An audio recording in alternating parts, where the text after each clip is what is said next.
She brought up the fact that she had been institutionalized as a teenager for anorexia and bulimia, and she still kind of hated her Mm. body. And we immediately started focusing on her body now that she had brought it up. And it was a game changer. It just everything started to flow after that. Everything that she'd been wanting, Mm. not immediately, but It's like a it started to valve. cascade. Yeah, Like just like exactly. Like you turn the and then valve on. Yeah. So, this whole not loving our bodies, that gets in the way of doing whatever it takes to mm. feel good, if you think about it. Because if you don't trust your body, if I don't trust my body, then how do I know what feels good? And we Mm. women are taught to hate our bodies. It doesn't matter how Oh, beautiful we body are. image. Yeah, Yeah. body image is huge. And so you have a lot of women walking around like the walking wounded, like, oh, my body is horrible. I wasn't able to feel anything from, like, I felt things from here up, like, oh, I'm happy, oh, I'm sad, but I didn't Mm. feel it down here. I felt it from there up. And that's been part of my transformation, is Or you learning to didn't allow really. it to feel. Exactly, exactly. So when I got in touch with that, and this Mm-hmm. is probably the biggest change for my clients also, all the clients, is that really starting to really love your body in this way that our society doesn't really support, even for men. It's Mm. we're not encouraged to say, I love my elbow. I have the cutest elbow in the entire world. The way we would talk about or to a dog, or a kitten or Oh or yeah, a yeah. child. We don't talk to ourselves that way. We say, ugh, this flab. Oh my God, I've got love handles. Oh, wow. It's Mm. love is everywhere, but we pinch it off. And when you start letting it back in again, you start loving your body, you start loving yourself. Pretty soon it's really easy to love everybody else in the whole world. And just think what our world would be Mm. like if everybody was in touch with how much they loved themselves and everybody else. Wouldn't that be a different world? No, it's crazy because I started watching this show on Netflix. It's like the prison show. It was this like high crime, like uh, very. They lock up like the worst criminals Mm-hmm. basically, and the whole Netflix show was they were gonna because they were locked up for 23 hours of the day, Whoa. and they only get 1 hour to be out, like, and that's just to like eat basically, like Wow. eat and I think shower or something, because I don't think they have showers in their room, like eat and shower, and then they went from that to letting them all be free to roam around the block, like the cell block. Mm-hmm. And after watching just a couple episodes of that show, I noticed, I mean, there was like murderers in there, drug dealers, what's like the highest crime? Felonies, like all felonies and like the Mm-hmm. highest crime rates. And the one thing I noticed is that they just were all filled with like hate and like Yeah. anger and some sort of frustration. And that was like a common thing with all of them. Is Mm-hmm. like they all had this same like in deep ingrained like hatred Yeah. or frustration and anger. And Yeah. whenever they reached a certain point, oh, I just want to punch somebody in the face, or I just want to do something bad. Right.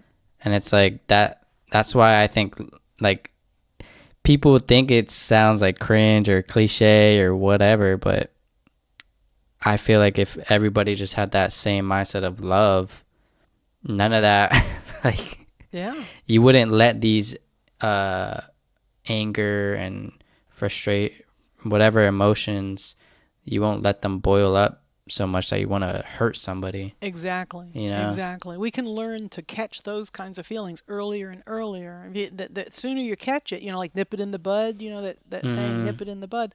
If you catch that way early and don't let it gain any momentum, because, you've got love and joy and freedom in abundance, those things have momentum, then there's no room for that other stuff. It's like it almost like Mm. bounces off, like your Teflon, right? It just bounces right off. Like, yeah, so and so thinks I should be mad, but I don't have time to be mad. It's a completely Oh different yeah. experience from mad all the time, like what you're describing. I can't even imagine what that would feel like physically to be so enraged all the time. I Just think it would be always exhausting. tight. Yeah, Yeah, it's like you're yeah, always tight. You're always on eggshells. You're always like they say that's why they're there because they're like exactly. that and one wrong move, one wrong thing you say, you just want to attack. Like you're Right. always in fight mode, the Fight fight or mode. flight Yeah, mode. yeah, Yeah, yeah. you're always everybody in that prison is just always in fight mode, Right. and some maybe in flight mode, but yeah, I think for me, I always tell people when I get uh well, anger and frustration to me is just too exhausting to hold on to. Exactly. It's Same like for me. when you start holding on to it, it's just like you feel more tired, you feel like Yeah. it's part of your it's using some of your resources that you that you could be Right. using for something else. Right, right. Well, that whole fight or flight, and then they've added later freeze and fawn, those were all trauma Mm, responses. And mm, so when you've got someone who's undergone some sort of a trauma, and then maybe another trauma and maybe another trauma, maybe they were, born in some inner city and they've seen their father, shot down right in front of them or whatever.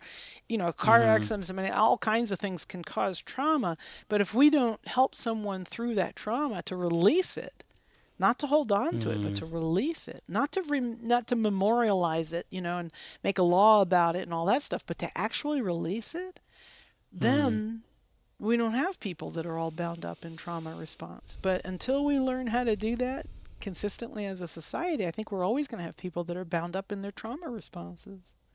Mm-hmm. But that change of focus, they've done studies with inmates like you're describing, and they have Yeah. them take care of dogs and horses, two different program or a bunch of different programs, two different animals that I know of. One, they learn how to take care for a dog, and the other one they come and learn how to care for horses.